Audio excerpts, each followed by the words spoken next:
Have you ever heard of an old PC game called The Theater? Yeah, I didn't think so.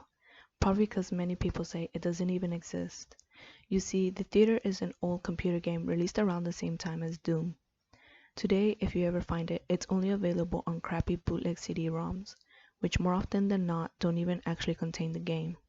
The actual legitimate copies that they say were released back in the day feature a blank cover with nothing but the sprite of what has been named the Ticket Taker. He is simply a poorly drawn pixelated Caucasian bald man with large red lips wearing a red vest over a white shirt and black pants. He is completely emotionless, though some say that if you smash the disc his face is shown as angry the next time you look at the cover. But this is just dismissed as an urban myth. What is peculiar about the theater though is that there is no developer name on the jewel case, nor a game description on the back. It is simply the ticket taker on a white backdrop on both sides. The game was initially known for its inability to install correctly. The installation process immediately locks up the computer when the user reaches the licensing agreement. Also strange about the licensing agreement for the theater is that whenever the development studio is supposed to be named, the text is simply a blank line. Anyways, most people who have claimed to own one of the original CDs say that they figured out how to install the game by simply rebooting their computer on the licensing agreement with the disc still inside. Then they are prompted to press I agree on startup. Then they continue with installation. The game then starts up without any introduction besides a main menu that is simply the sprite of a movie theater's exterior on an empty street. The title fades in and then the three menu buttons: New Game, Load, Options. Selecting Options immediately crashes the game to the desktop.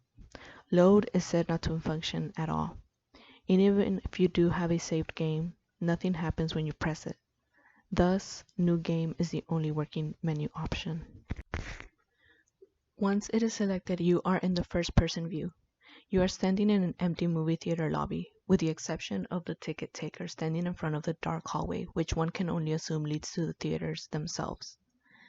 There's nothing to do but look at the poorly drawn, mostly illegible movie posters or approach the ticket taker.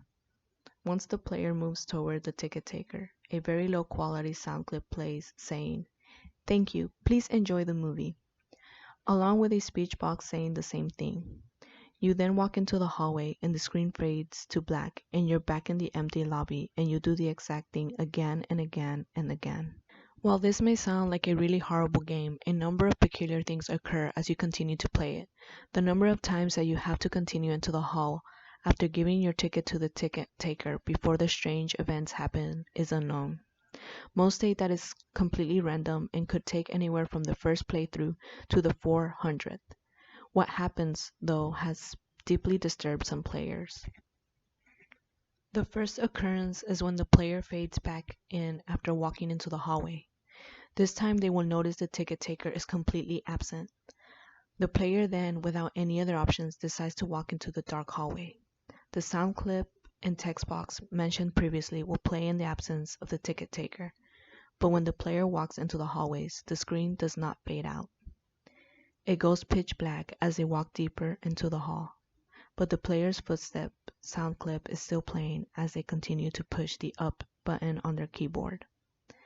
Those claiming to have played the original game report to have felt extremely uncomfortable walking down the hallway, anticipating the whole way something horrible happening. Well, eventually the player is unable to move forward.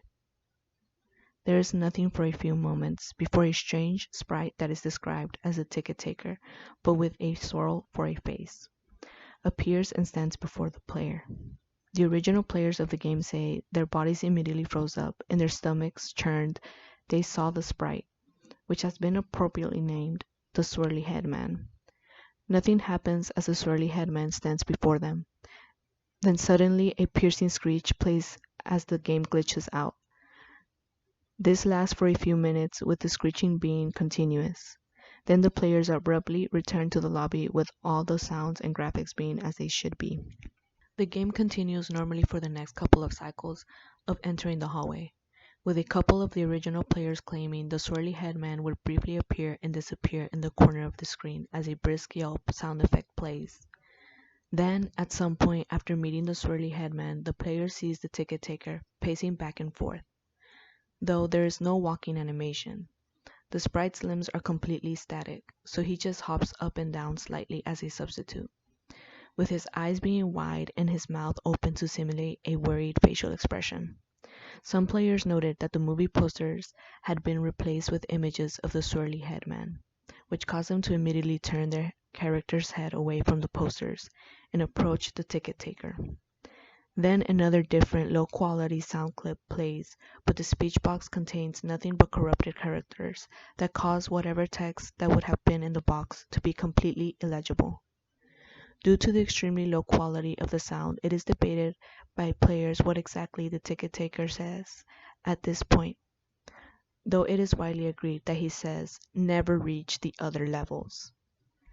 Then the screen fades out once again and returns the player back to their starting point in the lobby, but the ticket taker is gone and the hallway is blocked by a large brick wall sprite. Touching the brick wall will immediately crash the game. And that's all there is to it. No one knows what the other levels are or how to gain access to them. Nor is it known why the swirly headman causes such acute fear in those who have seen him in the game.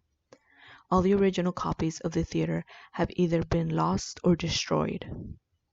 But the creepiest part is the fact that all the original players of the game claim to occasionally see a brief glimpse of the swirly headman out of the corner of their eyes.